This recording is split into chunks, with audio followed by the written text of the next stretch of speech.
Hi guys, this is Sarah from Super Awesome, and I'm going to show you a s'mores crunch slime. So I'm starting with a chocolate s'mores scented base. It's like a nice thick glossy slime. And I'm going to add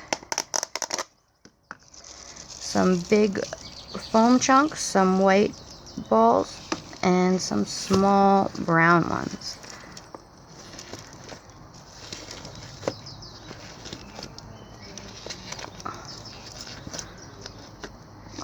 Let's get some more in there.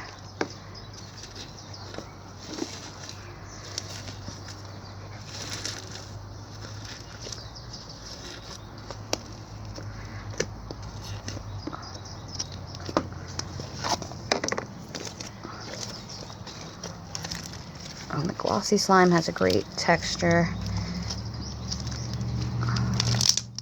It makes a lot of bubbles and pops.